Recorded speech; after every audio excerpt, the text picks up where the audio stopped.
એટલે ભેદભાવ એ આ જે જંગલ ખાતાના કર્મચારીઓએ જે ઊભો કર્યો છે અમારા બંને ખેડૂતો, બંને ઉમરપાડા તાલુકાના ખેડૂતોને, સાગબારાના ખેડૂતોને અમને સંઘર્ષમાં ઉતારવાનું કામ જ જંગલ ખાતાનું છે. જો સરકાર સુખદ અંત નહીં લાવશે અને આ જમીન તમને હુકમ નહીં કરશે અને તમને ખેડવા દેવામાં નહીં આવશે તો આપ સૌના બધાના સહકારથી અમે સરકારની સામે અમે ધરણા કરીશું, કલેક્ટરનો ઘેરાવો કરીશું અને જો એ નહીં થશે તો અમે વિધાનસભાનો બી ઘેરાવો કરીશું. એવી રીતે અમે નિર્ણય કરી લીધો છે. નમસ્કાર, આપની સેજલ. અને આજે ખાસ જે આદિવાસીઓ વચ્ચે હવે એવું કહેવાય રહ્યું છે કે ભાગલા પડ્યા છે, એક તાલુકાના આદિવાસીઓ બીજા તાલુકાના આદિવાસીઓ સામે આવી ગયા છે અને આવેદન અપાઈ રહ્યું છે ને એક તરફ ધરણા પર બેસવામાં આવી રહ્યું છે. શું આખો મુદ્દો છે અને અત્યારે ક્યાં વાત પહોંચી છે, સ્થિતિ શું છે, જાણવાનો પ્રયાસ કરવો છે. આપણી સાથે લીલાબેન વસાવા જોડાયા છે, સાગબારાના બેઠા છે એમના જમીન હક માટે. એમની સાથે લીલાબેન પણ પોતે ધરણા પર બેઠા છે. શું એમની માંગ છે અને સામે પ્રત્યુત્તર શું મળી રહ્યો છે એ જાણવું છે. લીલાબેન, આપનું સ્વાગત છે જમાવટમાં. જી. સૌથી પહેલા એ જાણવું છે કે આટલા દિવસથી તમે ધરણા પર બેસેલા છો, ભરૂચના સાંસદ આવી ગયા, કોંગ્રેસના નેતાઓ આવી ગયા, આમ આદમી પાર્ટીના નેતાના પત્નીઓ ત્યાં આવી ગયા. શું તમારી મુખ્ય માંગ છે અને શું અત્યાર સુધીમાં એ લોકો આવ્યા પછી પરિસ્થિતિ શું બદલાઈ? અમને બધા જ પક્ષના આગેવાનો મળીને ગયા છે અને બધા જ આશ્વાસન આપીને જાય છે અમને. અને જે 8 તારીખથી અમે એ ધારણા પર બેઠા છે, હું ઉપવાસ પર બેઠી છું અને દરેક 12 ગામના આગેવાનો રોજ અહીંયા ધરણા પર રોજ બેસે છે અને જે બી અમને આ લોકો સલાહ સૂચન આપીને જાય છે એના આધારે અમે ચાલી રહેલા છે. અને અમારા ખેડૂતોનું જે નિશ્ચય કરી લીધું છે કે ભાઈ અમે ધરણા પર બેસીશું જ્યાં સુધી સરકાર અમને અમારો જે હક અધિકાર માટે અમે અહીંયા બેઠા છે, અમારી જમીન માટે અમે બેઠા છે, જ્યાં સુધી હક અધિકાર અમને નહીં મળશે ત્યાં સુધી અમે આ ભૂખ હડતાલ અમે ચાલુ રાખીશું. સાગબારા 4 ગામના ખેડૂતો ધરણા પર બેઠા છે, એની સામે ઉમરપાડાના ખેડૂતો છે એમણે હવે પગપાળા રેલી કાઢી અને પ્રશાસનને આવેદન આપ્યું છે. મામલતદાર પક્ષે એવો દાવો પણ કરવામાં આવ્યો છે કે એમને જે આવેદન આપ્યું છે એમાં હવે તપાસ થશે અને કાર્યવાહી પણ થશે. ઉમરપાડાના ખેડૂતો વિરોધ કરી રહ્યા છે. ઉમરપાડાના જે ખેડૂતો પહેલા તો જ્યારે અમે આટલા બધા દિવસથી સંઘર્ષ કરી રહ્યા છે, જે ફોરેસ્ટ ખાતાના જે કર્મચારીઓની સાથે અમારા ઘર્ષણ થયું અને ઘર્ષણ થયા દરમિયાન અમને એવું જાણવા મળતું હતું, એ કર્મચારીઓ દ્વારા એવું જાણવા મળતું હતું કે તમને ઉમરપાડા તાલુકાના જે સરપંચ આગેવાનો છે, વન અધિકાર સમિતિના પ્રમુખની જે ટીમ છે એ વિરોધ તમારો કરે છે. એ જો તમને સહમતિ ના આપે તો ત્યાં સુધી આ જમીન તમારી ના થાય અને તમને જમીન ખેડવા દેવામાં નહીં આવે. એ રીતે અમને જંગલ ખાતાના ખેડૂતો સાથે જ અમારું જે હતું તે. પણ હમણાં જ્યારથી અમે ધારણા પર બેઠા છે તે દિવસથી જંગલ ખાતાના કર્મચારીઓ જ આ લોકોને સપોર્ટ કરે છે એવું લાગી રહ્યું છે અમને. અને આ જે રેલી એ લોકોએ કાઢી, આવેદન પત્રક જે આપ્યું છે તે જંગલ ખાતાના કર્મચારીના હિસારે જ આ લોકોએ રેલી કાઢી છે. અને એટલા માટે જ અમને આ લોકો જમીન કરે છે, સામે અમારે દેખાય છે આ જમીન, એ જમીન એ લોકો કરે છે અને અમને કરવા નહીં દેતા. એટલે ભેદભાવ એ આ જે જંગલ ખાતાના કર્મચારીઓએ જે ઊભો કર્યો છે અમારા બંને ખેડૂતો, બંને ઉમરપાડા તાલુકાના ખેડૂતોને, સાગબારાના ખેડૂતોને અમને સંઘર્ષમાં ઉતારવાનું કામ જ જંગલ ખાતાનું છે. અને જંગલ ખાતાનું અને સાગબારા વચ્ચે જે સંઘર્ષ ઉભો થયો એનું મુખ્ય કારણ વન વિભાગ અથવા તો જંગલ ખાતું છે. હા, જંગલ ખાતું છે. હેલો. હા મેમ. એવું તમને કેમ એવું લાગી રહ્યું છે કે જંગલ ખાતું છે એ આદિવાસીઓ વચ્ચે સંઘર્ષ ઉભો કરાવી રહ્યું છે? અમને એટલા માટે લાગી રહ્યું છે કે જ્યારે અમે 8 તારીખે અહીંયા આવ્યા અને ખેડાણ કરવા માટે આવ્યા અને પછી અમને ખેતરમાં જવા દીધા અને ત્યાં અમારું એવું ઘર્ષણ થયું કે ભાઈ તમને જ્યાં સુધી એમ કે સરકારનો હુકમ ના આવે અને આ જે પંચાયતનો ઠરાવ ના આપે ઉમરપાડાના પંચાયતનો અને વન સમિતિના ઠરાવ ના આપે ત્યાં સુધી અમે તમને ખેતી કરવા દેવામાં નહીં આવે એવી રીતે જંગલ ખાતું બોલે છે, જંગલ ખાતાના અધિકારીઓ બોલે છે. ને એના લીધે અમને એવું લાગી રહ્યું છે કે જંગલ ખાતું જ આ લોકોને જે ઠરાવો રદ કરવાની ધમકી આપે છે કે ભાઈ તમે રદ કરાવી દો ને તો તમારી બી જમીન અમે ખૂંચવી લઈશું, એવું અમને લાગી રહ્યું છે. ઉમરપાડાથી જે રેલી નીકળી પ્રશાસન સુધી પહોંચી એમાં ઘણા બધા લોકોનું એવું પણ કહેવું છે કે સાગબારાના ખેડૂતો છે એ અહીંયા આવી આ જમીન ઉપર દબાણ કરે છે, મહિલાઓ સાથે દુર્વ્યવહાર કરે છે. આ બાબતે તમારે શું કહેવું છે? અને આપણી પાસેથી એ પણ જાણવું છે કે બંને આદિવાસીઓ જાત ભાઈઓ જ છે, તો બંને વચ્ચે મૂળ મુદ્દો શું છે? જમીનનો મુદ્દો છે કે અન્ય બીજો કોઈ મુદ્દો છે જેને લઈને આદિવાસીઓ વચ્ચે આ પ્રકારનો સંઘર્ષ ઉભો થયો છે? હવે આજે ઉમરપાડાના ખેડૂતોનો જે આક્ષેપ છે કે બેનો જો જંગલમાં જાય છે ને એની હાથે જે વ્યવહાર કરી રહ્યા છે એવી વાતો કરે છે, ખરાબ વ્યવહાર કરી રહ્યા છે એવી વાત કરે છે, એક બિલકુલ તદ્દન વાત ખોટી છે. અને મેન વસ્તુ તો આજે જંગલની વાત આવે છે કે અમે આ શાકબારાના જે ખેડૂતો 2002 થી અમે જમીન કરતા આવ્યા છે. 1997માં અમારો ભરૂચ જિલ્લો નર્મદા જિલ્લામાં અમને સમાવી દીધા અને 2013માં આજે પશ્ચિમ ડિવિઝન રાજપીપળા રેન્જમાં આવતું હતું અને આજે રાજપીપળાના રેન્જમાં આવતું હતું આ અમારો આખો એરિયો, એટલા માટે આ લોકોએ 2002 થી આ જમીન ખેડે છે અને હમણાં સુધી 2025 સુધી આ જમીન ખેડી છે આ લોકોએ. તો આ લોકોનું કહેવાનું એવું છે કે જે તે વખતે તો અમારા પશ્ચિમ ડિવિઝનમાં આવતું હતું અને એ હિસાબે હમણાં સુધી અમે ખેતી કરતા આવ્યા છે. તો જ્યારે આ વિભાજન થયું 2013માં અને એના પછી આ ઉમરપાડાના ખેડૂતોને એવું લાગે છે કે આ પટ્ટો અમારો છે ને અમારા તાલુકાનો હદ છે ને એટલા માટે આ લોકો વિરોધ કરે છે. તો એક બાજુ ઉમરપાડાના ખેડૂતો છે વિરોધ કરી રહ્યા છે, ઉમરપાડાના લોકો સાગબારાના લોકો ખેડૂતોને કહી રહ્યા છે કે દબાણ કરે છે, ના કરે છે, તે કરે છે. ગ્રામસભાનો ઠરાવ ન આવે ત્યાં સુધી તો જમીન પર ખેડાણનો અધિકાર મળવાનો નથી, તો એ બાબતે શું કહેશો તમે? અમે તો ઠરાવ એ લોકો આપે ના આપે પણ સરકાર ઉપર અમને ભરોસો છે. સરકાર ઉપર અમે એવી માંગણી કરીને બેઠા છે કે ભાઈ અમે જેવી રીતે પહેલેથી ખેડતા એવા છે તો એવી રીતે અમને પણ ખેડવા દે, જેવી રીતે ઉમરપાડાના ખેડૂતો ખેડે છે. અને જે કંઈક ઠરાવની વાત આવે છે તે સરકારની જવાબદારી છે. સરકાર જે બી કંઈક અમને હક અધિકારની વાત આવે છે કે ભાઈ અમને જમીન ખેડવા દેવામાં આવશે તો પછી આ ઠરાવો બી અપાવી દેવામાં આવશે અને એવી રીતે એ અપાવશે જ. ઠરાવો પણ એ જ અપાવશે, સરકાર જ અપાવશે.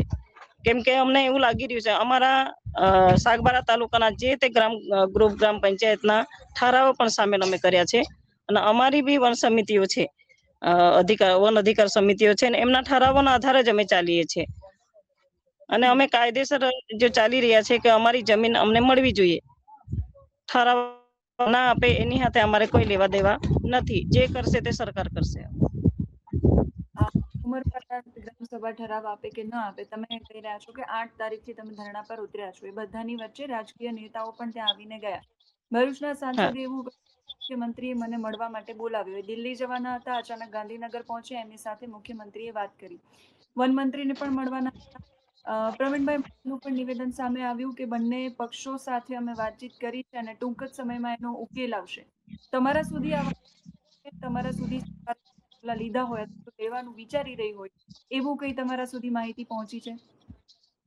માહિતી અમને પહોંચી છે. અમને મનસુખભાઈ દ્વારા માહિતી એવી મળી છે કે તમને 16-17 તારીખ સુધીમાં જે બી કંઈક તમારી માંગણી છે તે માંગણી પૂરી થશે અને સુખદ આજે તમે ધરણા કરી રહેલા છો એનું સુખદ પરિણામ આવશે એવી અમને માહિતી આપી છે સાહેબે. તમને માહિતી મળી છે, એની સાથે સાથે એ પણ છે કે આજે આખી લડત ચાલી રહી છે. ભરૂચના સાંસદ લડી રહ્યા છે, એની સાથે આનંદભાઈ પટેલ પણ આવ્યા, એ જમીન ખેડાણના કાયદા માટે લડ્યા. તુષારભાઈ પણ બોલ્યા, એની સાથે ચૈતર વસાવાના પત્નીઓ પણ આવ્યા. આ બધાની વચ્ચે હવે જો 16-17 તારીખ સુધીમાં નિર્ણય ન આવે તો તમારી આગળની રણનીતિ શું રહેશે? હવે દરેક ટીમ, દરેક પક્ષના આગેવાનોએ અમને સમર્થન આપ્યું છે અને ખેડૂત ભાઈઓ બનીને જ આ લોકો આવ્યા હતા અમારી પાસે. એ લોકોનું એવું કહેવાનું છે કે ભાઈ જો સરકાર સુખદ અંત નહીં લાવશે અને આ જમીન તમને હુકમ નહીં કરશે અને તમને ખેડવા દેવામાં નહીં આવશે તો અમને આ લોકોએ પૂછ્યું કે ભાઈ તમને આ લોકો નહીં જ આ પરિણામ સારું નહીં આવે તો તમે શું કરશો? તો અમે તો કીધું જ છે આ લોકોને કે ભાઈ આપણે બધા તમારી જરૂર રહેશે, સહકાર હશે તો આપ સૌના બધાના સહકારથી અમે સરકારની સામે અમે ધરણા કરીશું, કલેક્ટરનો ઘેરાવો કરીશું અને જો એ નહીં થશે તો અમે વિધાનસભાનો બી ઘેરાવો કરીશું. એવી રીતે અમે નિર્ણય કરી લીધો છે. ઉમરપાડાના ખેડૂતો, માનો કે સરકાર તમારા પક્ષે નિર્ણય આપે પણ તમને લાગે છે કે ઉમરપાડાના ખેડૂતો એમાં સહકાર આપશે? કેમ કે ઉમરપાડાના ખેડૂતો અને ત્યાંના જે આગેવાનો આવેદન આપવા ગયા હતા એમણે કહ્યું છે કે અમે બહુ જાજા લોકોને ભેગા કરી અને પછી તમારી સામે ધરણા પર બેસીશું અને તમારો વિરોધ કરીશું ને, કેમ કે તમે જે કરી રહ્યા છો એના કારણે ઉમરપાડાના ખેડૂતો છે એમના પેટ પર લાત પડશે, એમની રોજીરોટી છીનવાઈ જશે. એ લોકોની ખોટી માનસિકતા છે મેં માનું છું ત્યાં સુધી. કેમ કે એ લોકો જે રેલી કાઢી છે એમાં આ લોકોને એવું કહેવામાં આવ્યું કે ભાઈ જે આપણે જમીન ઉમરપાડાના તમામ ખેડૂતો આપણે જમીન કરીએ છીએ ને એ જમીનના આપણને સનદ આપણને અપાવશે. જંગલ ખાતાના હિસારે જ આ લોકોએ રેલી કાઢી છે અને એ લોકોને એવું કહેવામાં આવ્યું છે કે ભાઈ તમને આ જે જમીન કરો છો એ જમીન તમને આપી દેવામાં આવશે ને તમને સનદો અપાવી દઈશું. અને એ હિસાબે એ લોકોને ભોળા આદિવાસીઓને, ભોળા ખેડૂતોને ભોળવીને આ લોકોએ રેલી કાઢી છે. અને એમાં 10% લોકો આ રેલીમાં જોડાયા છે અને 10% લોકો ને એવું લાગી રહ્યું છે કે આ બધા જુઠ્ઠી અફવા છે અને જુઠ્ઠી રીતે અમને ભોળવીને આ લોકો લઈ જાય છે. હમણાં વિડીયો વાયરલ થઈ રહેલા છે કે ભાઈ અમને આ લોકો રેલીમાં લઈ ગયા અને એવું કહેવામાં આવ્યું હતું કે ભાઈ અમને સનદો આપી દેશે અને અમને તમામ હક અધિકાર આપી દેશે અને સાગબારા વાળા લોકોને જે આખો પ્રશ્ન સાગબારાનો અલગ છે અને આ લોકોનો પ્રશ્ન આખો અલગ છે. એટલે આ જે સમજદાર ખેડૂતો છે ઉમરપાડાના, એ ખેડૂતોનું એવું કહેવાનું છે કે અમને ખાલી ખોટા એ લોકો જૂઠું બોલીને લઈ ગયા હતા, ખોટી રીતે લઈ ગયા હતા અને અમને જ્યારે અમે રેલીમાં જોડાયા ત્યારે અમે વૃક્ષ બચાવો અને જંગલ બચાવવાના રેલીમાં અમને જોડી દેવામાં આવ્યા હતા. ત્યારે એ લોકોના સત્ય ઘટના ખબર પડી છે કે આ બધું શું થઈ રહ્યું છે. ઘણા મહિલા આગેવાનો છે એ પણ એવું કહી રહ્યા હતા કે આ લોકો વિસ્થાપિતો અને અમારો હક જાય છે એવી ખોટી વાતો કરી અને બેઠા છે. એ લોકો અમારી જમીન પર તરાપ મારવાનું કામ કરે છે, દબાણ કરવાનું કામ કરે છે, એવું પણ એમનું કહેવું. જે મહિલાઓ છે, જે સરપંચ આગેવાનો છે અને એ જે મહિલાઓ જે આક્ષેપ કરે છે કે ભાઈ અમારી જમીન ઉપર તરફ મારી રહ્યા છે સાગબારાના ખેડૂતો, એ જે વાતો કરે છે તો એના જ વિસ્તારની વાત કરું મેં કે એમના ખેડૂતો છે, જે ખોકવાડ ગામના ખેડૂતો છે, ખોટારામપુરાના ખેડૂતો, આજુબાજુમાં એના જે વિસ્તારની જે ખેડૂતો છે એ ખેડૂતોની જમીન પણ અમારા સાગબારાના હદમાં આવે છે અને સાગબારાના હદમાં આવે છે એ એટલા ખેડૂતો એમના જ ખેડૂતો છે, એમના ગામના ખેડૂતો છે અને એ ખેડૂતોની બી જમીનને આ જંગલ ખાતાએ કબજો કરી લીધો છે. ત્યાં પણ રોપા રોપી દીધા છે. તો મારે એ બેનને એટલું જ કહેવાનું છે અને મીડિયાના માધ્યમથી, આપના માધ્યમથી, કે એમના જે ખેડૂતો દુખી છે, એમની જે જમીન ખૂંચવી લીધી છે એના માટે એને કેટલું વિચાર્યું છે અને એને કેટલી વખત એમની પાસે જઈને પૂછ્યું કે ભાઈ તમારી બી જમીન ખૂંચવાઈ ગઈ છે અને હું આ રેલી લઈને હું હવે આ લોકો સાગબારાના હદમાં જ છે અને એ લોકોને નહીં કરવા દીધું, સાગબારાના લોકોને નહીં કરવા દેતા, એ રીતે એ લોકોને બી નહીં કરવા દેતા. તો એ બેને એવું વિચારવું જોઈએ કે આ હું બિલકુલ ખોટું બોલી રહી છું અને આ જે આક્ષેપ છે આ બધા ખોટા કરી રહ્યા છે આ લોકો. તો બેનને મારે વિનંતી છે એવી કે આવા આક્ષેપો કરવાનું બંધ કરે અને જે ખેડૂતોની જમીન કબજો કરી લીધો છે, એમના જ વિસ્તારના છે, એમના જ મતદાતાઓ છે, તો એમનો વિચાર કરે ને એનો ખ્યાલ રાખીને આ ખોટા આક્ષેપો કરવાનો બંધ કરે. હું મીડિયાના માધ્યમથી આ બેનને હું વિનંતી કરું છું. તમે કહી રહ્યા છો કે ઉમરપાડાના લોકોએ જે રેલી કાઢી છે એ જંગલ ખાતાના કારણે કાઢી છે. એમના કહેવાથી આ સંઘર્ષ ઉભો થયો છે. થોડા દિવસ પહેલા આપનો જ એક વિડીયો પણ સામે આવ્યો હતો જેમાં તમે સમજાવી રહ્યા હતા કે સાગબારા અને ઉમરપાડા વચ્ચે મૂળ વિવાદ શું છે. એ કોઈ દુષ્કર્મની ઘટના વિશે તમે વાત કરી રહ્યા હતા, તો મારે આપને એ પૂછવું છે કે શું એ ઘટનાના કારણે ઉમરપાડાના ખેડૂતો છે સાગબારાના ખેડૂતો પર દબાણ કરવાનો આરોપ લગાવી રહ્યા છે, તો એ ઘટના શું છે? હવે ઘટના એવી છે, 2025નો આ પ્રશ્ન છે. હમ. એ ઉમરપાડાના ખેડૂતોનું જે આક્ષેપ છે કે દુષ્કર્મની વાત આવે છે. એક બાળકી 12 વર્ષની હતી, એ ઉમરપાડા તાલુકાના વડગામની હતી. હવે એ હમ. જે બાળકી જંગલમાં પશુ ચરાવવા માટે આ લોકો જતા હતા અને એમની સાથે જ ગોવાળિયા હતા જે અમારા તાલુકાના નથી, એ એમના વડગામના જ એ ગોવાળિયો હતો, ઢોર ચરાવવા વાળો. અને એ હમ. ગોવાળિયાએ કઈ આ દુષ્કર્મ કર્યો અને છોકરીને નુકસાન કર્યું. અને એ લોકો જ એમના જ ઢોરો ચારતો હતો એ ગોવાળિયો જે તે વખતે. પછી એના પછી સાગબારાના લોકોને એવું કે એના એરિયામાં આ બધું બનાવ બન્યો છે. તો એ લોકોને એવું લાગે છે કે આ લોકો જંગલની જમીન સાગબારાના ખેડૂતો અહીંયા કરવા આવે છે ને એ જ હદમાં આ બનાવ બન્યો છે. હવે એ લોકો કેવી રીતે કહી શકે છે કે એ લોકોના હદમાં થઈ ગયું છે, એ લોકોના એટલા માટે આ સાગબારાના જ ખેડૂતોએ આ કર્યું છે એવું. હવે જે ગુનેગાર હતો તે ગુનેગાર તો પકડાય તો, અને નામદાર કોર્ટે એને સજા પણ આપી અને 2 વર્ષમાં એ છૂટી પણ ગયો છે.